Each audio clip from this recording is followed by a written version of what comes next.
We come on the air after 2 years of silence. Tonight, we hear from Robert Mueller. For the first time, what he says he found, adding, if we had had confidence the president clearly did not commit a crime, we would have said so. Tonight, the president's reaction. Also breaking as we come on, tornado watches and warnings right now in several major cities. New York, Philadelphia, Washington, Baltimore, all the way down to Dallas. And just in tonight, the tornado near Kansas City. It was an EF4, winds of 170 miles per hour. Rob Marciano has the timing and the track for tonight. The urgent manhunt after a gunman opens fire at a business, killing a woman and shooting a deputy. After that 17-day survival story, the woman found. Tonight, news coming in on the other hiker missing. What we just learned. The dangerous jam atop Mount Everest, those 2 Americans dead, and after those chilling images last night, our team tonight getting answers. What is being done to stop scenes like this one at the top? The search tonight for a missing mother of 5, last seen dropping a child off at school, due in court today for a divorce hearing. News of a deadly midair collision tonight between 2 planes. Your privacy, what Alexa can hear you saying, and this evening the new step, what you can do to erase what Alexa heard. The major headline involving the Game of Thrones actor Kit Harington, the personal struggle. And news coming in tonight from Alex Trebek on his battle with cancer. This is ABC World News Tonight with David Muir. Good evening, and it's great to have you with us here on a very busy Wednesday night. We are following those tornado warnings and watches in several major cities, but we do begin tonight with that seismic moment. Silent for 2 years, we hear from Robert Mueller for the first time tonight. And he made it clear today why he did not decide on obstruction of justice. He also said today this, quote, if we had had confidence that the president clearly did not commit a crime, we would have said so. But Mueller also said Department of Justice policy limited what he could do, saying charging the president with a crime was not an option. And tonight, Mueller's only indication of where he thinks this should go next. ABC's Chief Justice correspondent Pierre Thomas leading us off. After nearly 2 years of silence, we heard Bob Mueller's voice today. Good morning, everyone. Bluntly saying that if he was confident that the president did not commit a crime, he would have made that clear. If we had had confidence that the president clearly did not commit a crime, we would have said so. And Mueller went further, saying he did not determine whether or not the president committed a crime because of the long-standing Justice Department policy that says you cannot indict a sitting president. We did not, however, make a determination as to whether the president did commit a crime. Under long-standing department policy, a president cannot be charged with a federal crime while he is in office. That is unconstitutional. Charging the president with a crime was therefore not an option we could consider. So who then should decide? The opinion says that the Constitution requires a process other than the criminal justice system to formally accuse a sitting president of wrongdoing. But President Trump's new attorney general stepped in before Congress could, indicating there was not enough evidence. And we pressed Barr weeks ago. Was it Mueller's intent to have Barr decide? Did the special counsel indicate that he wanted you to make the decision or that it should be left for Congress? Special Counsel Mueller did not indicate that his purpose was to leave the decision to Congress. I hope that was not his view. I didn't talk to him directly about the fact that we were making the decision. Tonight, pressure mounting on House Speaker Nancy Pelosi, who urged fellow Democrats to move slowly and to follow the facts. Many of them are reflecting their views as well as those of their constituents. Many constituents want to impeach the president, but we want to do what is right and what gets results. Pierre Thomas with us live tonight at the Justice Department. And Pierre, we all watched as Robert Mueller began and finished his remarks today talking about Russian interference, Russian intelligence officers, and the effort to hurt Hillary Clinton. And regardless of where Americans stand in this country, he said Americans should be concerned. Let's listen. There were multiple, systematic efforts to interfere in our election. And that allegation deserves the attention of every American. And so Pierre Mueller doubling down on Russian interference, Russian efforts, and explaining his reason behind not deciding on obstruction. That's right, David. Mueller found that the Russians targeted the election to hurt one campaign and help another. He made clear that he believes that the interference needs to be addressed. On the question of obstruction, Mueller said because of Justice Department guidelines that a sitting president cannot be indicted, he was not allowed to make a decision. Mueller also made clear that he does not want to testify before Congress, saying that his report speaks for itself, David. He did make that clear today. Pierre Thomas leading us off. Pierre, thank you. President Trump responding tonight saying there was insufficient evidence. The case is closed. Let's get right to our chief White House correspondent, Jonathan Karl, live at the White House tonight. John, what are you hearing from the president tonight, from his team? David, the president stayed behind closed doors today. No public comment besides his tweet shortly after Mueller spoke. He wrote, "Nothing changes from the Mueller report. There was insufficient evidence, and therefore in our country a person is innocent. The case is closed." Thank you. But David, that is not what Robert Mueller said. Robert Mueller did not say the case was closed. In fact, when it came to obstruction of justice, he, as you heard Pierre Thomas report, said if we had confidence that the president clearly did not commit a crime, we would have said so. We did not, however, make a determination as to whether the president committed a crime. And Mueller made it quite clear that that determination is not up to the Justice Department or the criminal justice system. It is up to Congress. David? John Karl at the White House tonight. John, thank you. And one more note on this tonight. With many of the Democratic candidates carefully dancing around the issue of impeachment, tonight, after Mueller's words today, several candidates are now calling for impeachment. Former Vice President Joe Biden saying he agrees with Speaker Pelosi that no one would relish a divisive impeachment process, but that it may be unavoidable if this administration continues on its path. Senator Kamala Harris saying what Robert Mueller basically did was return an impeachment referral. Now it is up to Congress to hold this president accountable. We need to start impeachment proceedings.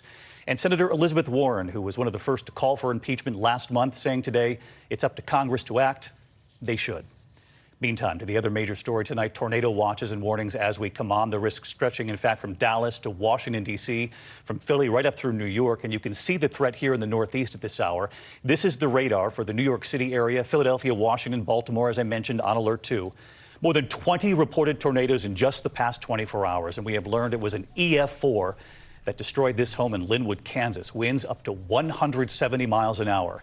And look at this tonight, a stunning time lapse of what's being called a mothership tornado. That's in Colorado, of course, all part of these relentless storms. 85 million Americans bracing for severe weather again tonight. We have the track for you, and Gio Benitez is in the storm zone. Tonight, new damaging storms striking from the heartland to the northeast. Make sure you're inside, not playing with any electrical devices in the interior of a home. This after that monster mile-wide EF4 tornado west of Kansas City Tuesday. It is definitely rain-wrapped. This is the most dangerous kind, of course. Winds up to 170 miles per hour on the ground for more than 30 miles, ripping apart home after home, decimating neighborhoods. 10 members of George Greaves' family emerging from the basement to find their roof completely gone. Well, I mean, it was just disbelief because, I walked up our basement stairs and I looked up into the sky. At Kansas City's airport, people taking cover in parking garage tunnels, debris landing on the airfield. In the Northeast, an EF2 tornado touching down northwest of Philadelphia, and an EF1 in Sussex County, New Jersey, as students were gathered for a high school track and field banquet. It happened so fast, like we didn't have time to react and run. Sheltering in the gym to wait out the storm, and ground stops for a time at New York's airports. Gio Benitez with us live tonight from Linwood, Kansas, where I mentioned that EF4 tornado hit. I know there were some injuries, Gio, but remarkably, everyone survived this. Yeah, it's just incredible, David. 18 people injured, but no deaths. So many are crediting those early warnings from the National Weather Service. And thank goodness for those warnings, because just take a look behind me. Look at all of this damage. So much debris, so much to rebuild. David. Heeding the warnings for sure, Gio. Our thanks to you. And let's get right to senior meteorologist Rob Marciano, who's been helping to get the word out for days now. And Rob, another unsettling night ahead here.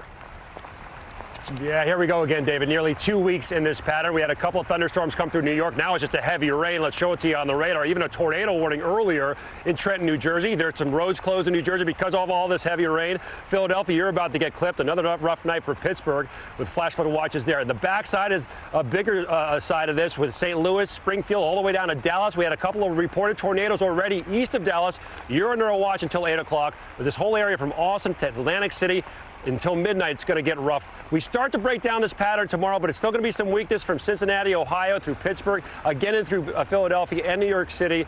After that, this weekend, it does get much quieter, but the next 36 hours are going to be dicey. David? All right, come on back inside. Robert, thanks to you again tonight. And we should also mention that flood emergency continues across the center of the country. Dams are under increasing pressure tonight, and now authorities this evening are faced with a difficult decision. Do they release more water, knowing they will flood communities downstream? ABC's Will Carr tonight at the Keystone Dam in Sand Springs, Oklahoma. David, tonight every county in Oklahoma is under a state of emergency. The Arkansas River is swollen and threatening thousands of homes. Behind me is the Keystone Dam. This is the last line of defense to stop catastrophic flooding from here in Oklahoma all the way down to Louisiana. Right now, they are pouring out enough water to fill more than 3 Olympic-sized swimming pools every second. That has already flooded hundreds of homes downriver. At the same time, the National Guard is sweeping in and lining the levees along the river with sandbags. Those levees are almost 80 years old and could be threatened by more rain or more water released from the dam. Engineers here tell us they're lowering the water behind the dam right now, but this is a volatile situation that is changing by the hour. David. Will Carr with us tonight as well. Will, thank you. And we're also following a breaking headline out of Louisiana at this hour. Lawmakers there have just passed a strict ban on abortion as early as 6 weeks, with no exception for rape or incest, the latest in a wave of challenges across this country. And here's ABC's Steve Osunsami tonight. With protesters marching outside for days, lawmakers in Louisiana joined a chorus of states voting to outlaw abortions as early as 6 weeks into a pregnancy, when supporters of the law believe that a fetal heartbeat can be detected. When a person's heart stops beating, you know their life is ended. And when you can hear a baby's heartbeat, that is proof that life is present. Opponents tried to make exceptions for women who are victims of rape or incest. You're interested in pro-birth, but you're not interested in what happens to that child. But they failed. 79 yeas, 23 nays, the bill's finally passed. In Missouri, where lawmakers have already approved their own new restrictions, the state is threatening to close this clinic, the last in Missouri, by Friday. Tomorrow morning, the St. Louis clinic is asking a federal judge to step in. When women don't think there's an option for a safe, legal, and accessible abortion in their state or near them, they're going to seek whatever care they can find, and many women are going to be hurt or injured or potentially lose their life. So let's get back to Steve Osunsami on the story again tonight. And Steve, opponents of this new Louisiana law are vowing to challenge it immediately.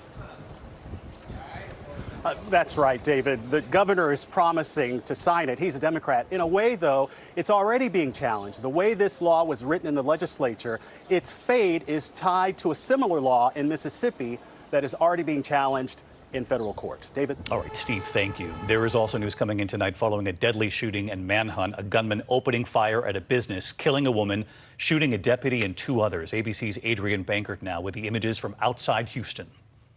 Tonight, police outside of Houston are trying to piece together what led to a deadly altercation inside this business and a shootout with a responding deputy. The incident sparked a massive manhunt for this man, Pavel Vito, considered armed and dangerous after a woman was found dead. My hearts go out to the family of the deceased. Police suspect that Vito broke into this plumbing business, waiting until employees arrived, firing on them mercilessly. Authorities say he was living on the same property and may have recently been served an eviction notice. Vito allegedly opened fire on that responding sheriff's deputy who noticed his getaway car. That deputy shot in the neck. Several schools on lockdown, the 65-year-old ditching his car and later found by search dogs hiding under a boat. When confronted, he killed himself. David, 2 people remain in the hospital in serious condition, and that deputy is in stable condition tonight. David? Adrian Bankert reporting in. Adrian, thank you. And now to the dangerous jam at the top of Mount Everest, where 11 people have now died, including those 2 Americans. We showed you the images last night here, and tonight our team trying to get some answers. The man who took this stunning image now describing the harrowing scene on that climb, the jam at the top. ABC's James Longman asking authorities there, is anything being done to stop those dangerous jams? James is in Kathmandu again tonight.